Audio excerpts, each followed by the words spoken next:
खलीफा हारून रशीद ने एक दफा अपने महल में शराब नोशी की महफिल सजा रखी थी।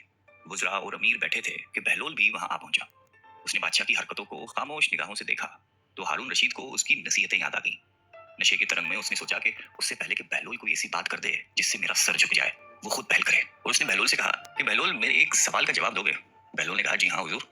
हारून रशीद ने सवाल किया कि बहलोल, ये बताओ कि अगर कोई शख्स अंगूर खा रहा हो तो क्या वो हराम है? बहलोल ने जवाब दिया कि बिल्कुल नहीं। हारून ने कहा कि अगर वो अंगूर खाकर पानी पी ले तो? बहलोल ने जवाब दिया कि जनाब, कोई हर्ज नहीं है। हारून ने आगे कहा कि अब यही शख्स अंगूर खा के और पानी पीकर उसके बाद धूप में बैठ जाए तो फिर? बहलोल ने जवाब दिया कि मुहतरम, कोई मुजायका नहीं है, जितनी देर चाहे बैठे। फिर आगे फरमाया कि तो फिर बहलोल, तुम खुद ही बताओ कि यही अंगूर और पानी कुछ अरसा धूप में रख दिए जाएं तो हराम क्यों हो जाते हैं? हारून रशीद ने बड़े फखर के साथ अपना फलसफा बयान किया। अब बहलोल ने हारून से कहा कि अगर इजाजत हो तो मैं चंद सवाल आपसे करूं। हारून ने कहा कि जी, इजाजत है।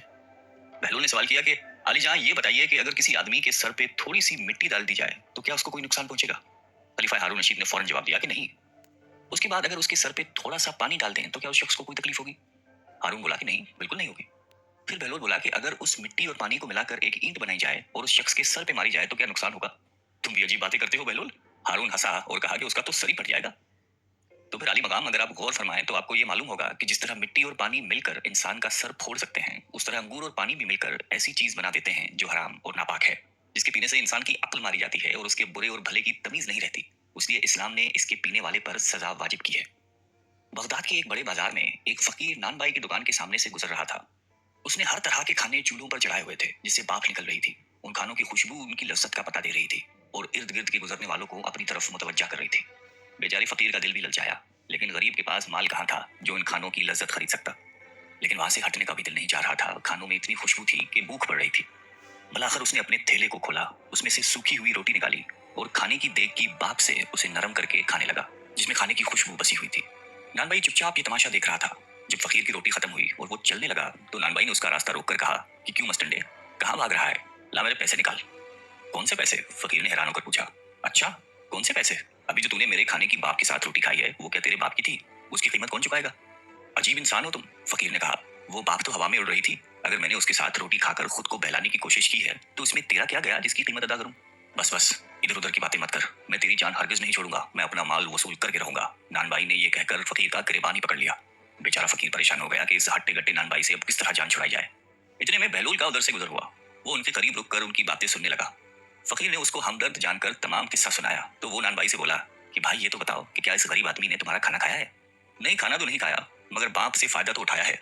मैंने उसकी कीमत मांगी है, लेकिन इसके समझ में ये बात ही नहीं आ रही। नानबाई ने कहा। बिल्कुल दुरुस्त कह रहे हो तुम, बिल्कुल सही। बहलूल ने सर हिलाया और अपनी जेब से मुट्ठी भरकर सिक्के निकाले और वो एक एक करके उन सिक्कों को जमीन पे गिराता जाता और कहता कि नानबाई, ये ले पैसों की आवाज पकड़। ये ले अपने खाने की बाप की कीमत। इन सिक्कों की खनक में वसूल कर ले। ले ये ले, ये सुकून की आवाज तेरे खाने की खुशबू की कीमत है। इर्द गिर्द खड़े लोग हंस हंस कर पागल हो गए थे। नानबाई अपने खफत मिटाकर बोला कि ये पैसे देने का कौन सा तरीका है? बहलूल ने जवाब दिया कि अगर तू अपने खाने की बाप और खुशबू बेचेगा तो इसकी कीमत तुझे सिक्कों की आवाज की सूरत में ही अदा की जा सकती है। बहलोल दाना हमेशा की तरह एक दिन हारून रशीद को नसीहत करने के लिए शाही महल में आए। अगरचे उन्हें मालूम था कि इस मगरूर अब्बासी खलीफे के कानों पर जूं तक नहीं रेंगती, लेकिन आदत सी हो गई थी कि वो कभी कभार महल में आकर इशारों से खलीफे को समझाएं कि वो गलती पर है। हारून भी बहलोल की बातें सुनने का आदी हो चुका था। अगरचे वो चुभती हुई बातें करते थे और खलीफे के साथ गुस्ताखाना रवैया अख्तियार करते थे, उसके बावजूद भी हारून बहलोल की बातों को संजीदा नहीं लेता था।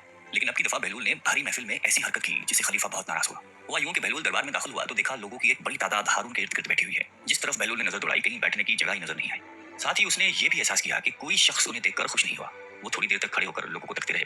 उसके बाद मुजमे को चीरते हुए सीधे तख्त की तरफ बढ़े और हारून के साथ तख्त पे बैठे। दरबार में बैठे हुए खुशामदी लोग चीखने चिल्लाने लगे कि ये कैसी हरकत है। यकीनन बहलोल दीवाना हो गया है। अभी तक किसी ने खलीफे की इस तरह से बेएहतरामी नहीं की थी।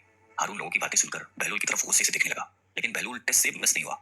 उनके लबों पर एक मुलायम मुस्कुराहट थी। गुस्से से हारून की जबान बंद थी। वो एहसास कर रहा था कि बहलोल ने इस हरकत के जरिए दूसरों के सामने उसकी तौहीन की है। सब लोग हैरान होकर खलीफे और बहलोल की तरफ देख रहे थे। हारून गहरी सोच में पड़ गया, लेकिन उसे समझ नहीं आ रहा था कि किस तरह बहलोल से अपनी जान छुड़ाए। अचानक उसके जहन में एक तरकीब आई। वो एक मसनूई मुस्कुराहट के साथ बहलोल की तरफ देखकर बोला कि अब जब तुम तकलीफ करके हमसे मिलने आए हो तो तुमसे एक सवाल करना चाहते हैं। अगर तुम उसका जवाब दोगे तो हम तुम्हें 1000 दिनार इनाम में देंगे, लेकिन अगर तुम उसका जवाब नहीं दे सके तो हम हुक्म देंगे कि तुम्हारी मूछें और दाढ़ी मुंडवा कर तुम्हें एक गधे पर सवार करके गली कूचों और बाजारों में फिराया जाए। बहलोल समझ गए थे कि खलीफा इंतकाम पर उतर आया है, इसलिए उसकी तौहीन करते हुए बोले, मुझे तेरे दीदारों की तो जरूरत नहीं है, अलबत्ता एक शर्त के साथ तेरी पहेली बूझने के लिए तैयार हूँ। हारून ने पूछा कि कैसी शर्त? बहलोल ने कहा कि इस शर्त पे कि तुम मक्खियों को हुक्म करो कि वो मुझे न सताए। हारून सर झुकाकर सोचने लगा। उसके बाद दूसरी तरफ देखा। ऐसा लग रहा था कि वो तवक्को कर रहा था कि मजमे से कोई शख्स बहलोल को जवाब दे दे, लेकिन सब दंग रह गए। मजबूरन हारून कहने लगे कि ये नामुमकिन है, इसलिए कि मक्खियां तो मेरा हुक्म नहीं मानती। बहलूल हकारत से हारून को देखते हुए बोला कि तुम कैसे बादशाह हो जो इन नाचीज मक्खियों के सामने आजिज हो। इस बात पे तमाम दरबारी कह लगाकर हंसने लगे। हारून गुस्से की आलम में ऐसी नजरों से दरबारियों की तरफ देखने लगा कि उसके रौब से सबके लबों की हंसी और मुस्कुराहट दूर हो गई और उनकी सांसें रुक गई।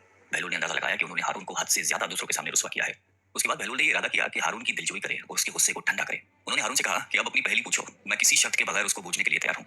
हारून ने कहा कि अगर तुम नहीं बता सके तो वही सजा दूंगा जो मैंने पहले कही थी। अब ये बताओ कि वो कौन सा दरख्त है जिसकी उम्र 1 साल है और उसकी 12 शाखें हैं, उनमें से हर एक शाख पर 30 पत्ते हैं, उन पत्तों का एक रुख रोशन है और दूसरा काला है।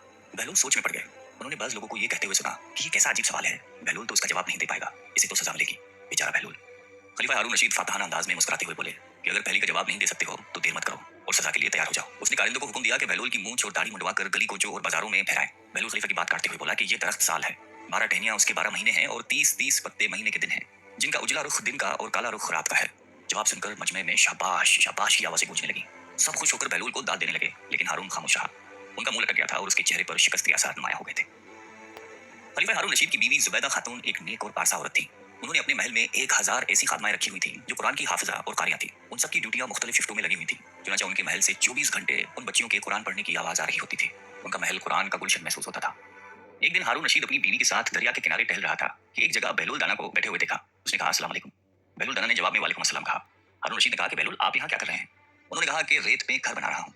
पूछा कि किस लिए बना रहे हो? जवाब दिया कि जो आदमी इसको खरीदेगा मैं उसके लिए दुआ करूंगा कि अल्लाह रब्बुल इज्जत उनके बदले उनको जन्नत में घर अता फरमा दे। बादशाह ने कहा कि बहलूल इस घर की क्या कीमत है? उन्होंने कहा कि सिर्फ 1 दिनार। हारून रशीद ने समझा कि ये दीवाने की कोई बेवकूफी है, लिहाजा वो आगे चला गया। उनके पीछे जुबैदा खातून आई। उन्होंने बहलूल को सलाम किया और फिर पूछा कि बहलूल तुम यहाँ क्या कर रहे हो? उन्होंने कहा कि मैं रेत पे घर बना रहा हूँ। पूछा कि किस लिए बना रहे हैं? बहलूल ने जवाब दिया कि जो आदमी इस घर को खरीदेगा मैं उसके लिए दुआ करूंगा कि अल्लाह ताला उसके बदले उनको जन्नत में घर अता फरमाए। उन्होंने पूछा कि बहलूल इस घर की क्या कीमत है? बहलूल ने कहा कि फकत 1 दिनार। जुबैदा खातून ने 1 दिनार निकालकर उनको दे दिया और कहा कि मेरे लिए दुआ करना। वो दुआ लेकर चली गई। रात को जब हारून रशीद सोया तो उसने ख्वाब में जन्नत के मनाजिर देखे। आबशारें, फलों फूल वगैरह देखने के अलावा बड़े ऊंचे ऊंचे खूबसूरत महलात भी देखे। एक सुर्ख याकूत के बने हुए महल पर उसने जुबैदा का नाम लिखा हुआ देखा। हारून रशीद ने सोचा कि मैं देखूं तो सही कि ये मेरी बीवी का ही घर है। वो महल में दाखिल होने के लिए जैसे ही दरवाजे पर पहुंचा तो एक दरबान ने उनको रोक दिया। हारून रशीद कहने लगा कि इस पर तो मेरी बीवी का नाम लिखा हुआ है, लिहाजा मुझे अंदर जाने दीजिए। दरबान ने कहा कि नहीं, यहाँ का दस्तूर अलग है। जिसका नाम होता है उसी को अंदर जाने की इजाजत होती है, किसी और को इजाजत नहीं होती, लिहाजा तुमको दाखिल होने की इजाजत नहीं है। जब दरबान ने हारून रशीद को पीछे हटाया तो उसकी आंख खुल गई। बेदार होने पर फौरन ख्याल आया कि मुझे तो लगता है बहलूल की दुआ जुबैदा के हक में अल्लाह ताला ने कबूल कर दी है। फिर उसे खुद पर अफसोस हुआ कि मैं भी अपने लिए एक घर खरीद लेता तो कितना अच्छा होता। वो सारी रात इसी अफसोस में करवटें बदलता रहा। सुबह हुई तो उसके दिल में ख्याल आया कि आज फिर मैं उस दरिया के किनारे जाऊंगा। अगर आज मुझे बहलूल मिल गया तो मैं भी एक घर खरीद लूंगा। चुनांचे वो शाम को फिर अपनी बीवी को लेकर चल पड़ा। वो बहलूल को तलाश करते हुए इधर उधर देख रहा था कि अचानक उसने देखा कि बहलूल एक जगह बैठकर उसी तरह मकान बना रहे हैं। हारून रशीद ने अस्सलाम वालेकुम कहा। बहलूल ने कहा वालेकुम अस्सलाम। हारून रशीद ने पूछा कि क्या कर रहे हो? बहलूल ने कहा कि मैं घर बना रहा हूँ। हारून रशीद ने पूछा कि किस लिए? बहलूल ने कहा कि जो आदमी ये घर खरीदेगा मैं उसके हक में ये दुआ करूंगा कि अल्लाह ताला उसके बदले उसे जन्नत में घर अता फरमाए। हारून रशीद ने पूछा कि बहलूल इस घर की क्या कीमत है? बहलूल ने कहा कि इसकी कीमत पूरी दुनिया की बादशाही है। हारून रशीद ने कहा कि इतनी कीमत तो मैं नहीं दे सकता। कल तो आप 1 दिनार के बदले दे रहे थे और आज पूरी दुनिया की बादशाहत मांग रहे हो। बहलूल दाना ने कहा कि बादशाह सलामत, कल बिन देखे का मामला था और आज देखा हुआ मामला है। कल बिन देखे का सौदा था इसलिए सस्ता मिल रहा था, आज चूंकि देख के आए हैं इसलिए अब उसकी कीमत भी ज्यादा देनी पड़ेगी।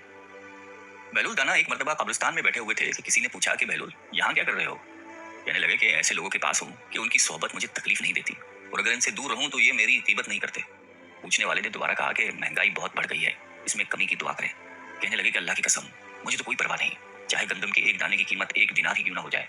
इसलिए कि अल्लाह पाक का हम पर हक है कि हम उसके हुक्म के मुताबिक उसकी इबादत करें और अल्लाह पर हमारा ये हक है कि वो अपने वादे के मुताबिक हमें रिस्क दे। जब रिस्क की जिम्मेदारी अल्लाह पाक ने ली है तो मुझे फिक्र करने की कोई जरूरत नहीं है। कहते हैं एक बार शेख जुनैद बगदादी रहमतुल्लाह अलैह सफर के इरादे से बगदाद रवाना हुए।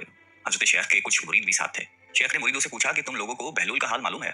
लोगों ने कहा कि हजरत वो तो एक दीवाना है, आप उससे मिलकर क्या करेंगे? शेख ने जवाब दिया कि जरा बहलूल को तलाश कीजिए, हमें उनसे काम है। मुरीदों ने शेख के हुक्म की तकमील की। थोड़ी जुस्तजू के बाद एक सहरा में हजरत बहलूल को ढूंढ निकाला और शेख को अपने साथ लेकर वहां पहुंचे। शेख जुनैद बगदादी जब बहलूल के सामने गए तो देखा कि हजरत बहलूल सर के नीचे ईंट रखकर लेटे हुए हैं। शेख ने सलाम किया तो बहलूल ने जवाब देकर पूछा कि तुम कौन हो? शेख ने जवाब दिया कि मैं जुनैद बगदादी हूँ। तो अब्बू कासिम तुम ही वो शेख बगदादी हो जो लोगों को बुजुर्गों की बातें सिखाता है? जी हाँ, कोशिश जरूर करता हूँ, शेख ने जवाब दिया। बहलूल ने पूछा कि अच्छा तो तुम अपने खाने का तरीका तो जानते होंगे? जुनैद बगदादी ने कहा कि क्यों नहीं, बिस्मिल्लाह पढ़ता हूँ और अपने सामने की चीज खाता हूँ, छोटा निवाला बनाता हूँ, आहिस्ता आहिस्ता चबाता हूँ, दूसरे के नवाले पर नजर नहीं डालता और खाना खाते वक्त अल्लाह की याद से गाफिल नहीं होता। फिर दोबारा कहा कि जो लुकमा भी खाता हूँ अल्हम्दुलिल्लाह कहता हूँ, खाना शुरू करने से पहले हाथ धोता हूँ और फारिग होते ही हाथ धोता हूँ। ये सुनकर बहलोल उठकर खड़े हुए और अपना दामन शेख की तरफ झटक दिया। फिर उनसे कहा कि तुम तो इंसानों के पीर व मुर्शिद बनना चाहते हो और ये हाल है कि अब तक खाने पीने का तरीका भी नहीं जानते। ये कहकर बहलोल ने अपना रास्ता ले लिया। शेख के मुरीदों ने कहा कि या हजरत, ये शख्स तो दीवाना है। हाँ दीवाना तो है, मगर अपने काम के लिए होशियारों के भी कान काटता है। इससे सच्ची बात सुनना चाहिए, आओ उसके पीछे चले। बहलोल एक वीराने तक पहुंचकर एक जगह बैठ गया। शेख बगदादी उसके पास पहुंचे तो उन्होंने शेख से फिर वही सवाल किया कि कौन हो। आपने कहा कि मैं हूँ शेख बगदादी, जो खाना खाने का तरीका नहीं जानता। बहलोल ने कहा कि खैर, तुम खाना खाने के आदाब से तो नावाकिफ हो, लेकिन गुफ्तगू का तरीका तो जानते ही होगे। शेख ने जवाब दिया कि जी हाँ, जानता तो हूँ। हर एक बात एक अंदाजे के मुताबिक करता हूँ, बेमौके और बेहिसाब नहीं बोलता। सुनने वालों की समझ का अंदाजा करके खल्क़े खुदा को अल्लाह और रसूल के अहकाम के बारे में बताता हूँ। ये ख्याल रखता हूँ कि इतनी बातें ना कहूँ कि लोग मुझसे बेजार हो जाएं। बातिनी और ज़ाहिरी उलूम के नुक्ते नज़र में रखता हूँ। उसके साथ गुफ्तगू के आदाब से मुतल्लिक कुछ और बातें भी बयान की तो बहलोल ने कहा कि खाना खाने के आदाब तो एक तरफ, तुम्हें तो बात करने का भी ढंग नहीं आता। फिर शेख से मुंह फेरकर एक तरफ चल दिए। मुरीदों से खामोश न रहा गया और उन्होंने कहा कि या हजरत, ये शख्स तो दीवाना है, आप दीवाने से भला क्या तवक्को रखते हैं। हजरत जुनैद बगदादी ने कहा कि मुझे तो इससे अभी और काम है, तुम लोग नहीं समझ सकते।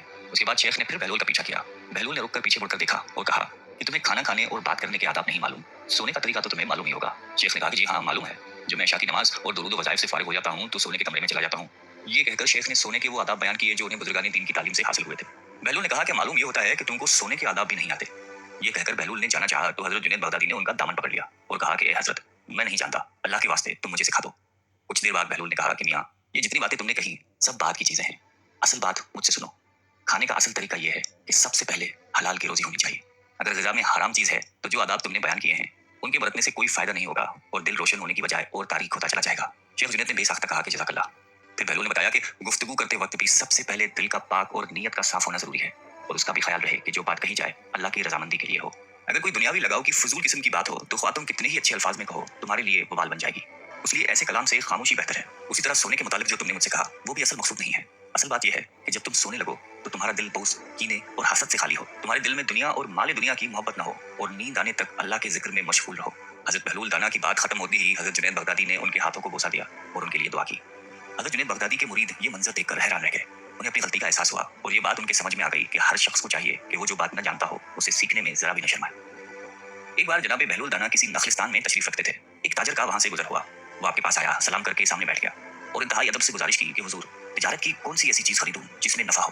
बहलूल ने फरमाया कि काला कपड़ा खरीद लो। ताजर ने शुक्रिया अदा किया और उल्टे कदमों वापस चला गया। जाकर उसने इलाके में दस्तयाब तमाम काला कपड़ा खरीद लिया। कुछ दिनों बाद शहर का बहुत बड़ा आदमी इंतकाल कर गया। मातमी लिबास के लिए सारा शहर काले कपड़े की तलाश में निकला हुआ था। अब कपड़ा सारा इस ताजर के पास ज़खीरा था। उसने मुंह मांगे दामों पर फरोख्त किया और इतना नफा कमाया कि जितना सारी जिंदगी नहीं कमाया था और बहुत ही अमीर और कबीर हो गया। कुछ अर्से बाद वो घोड़े पर सवार कहीं से गुजरा। जनाब बहलूल वहां तशरीफ रखते थे। वो वहीं घोड़े पर बैठे बोला, ओ दीवाने, अब की बार क्या लूं। बहलूल ने फरमाया कि तरबूजे ले लो।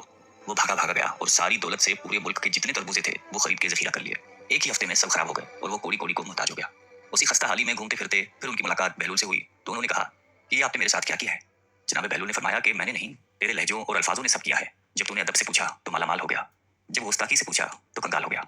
इसको कहते हैं बादब बानसीब, बेअदब बेनसीब।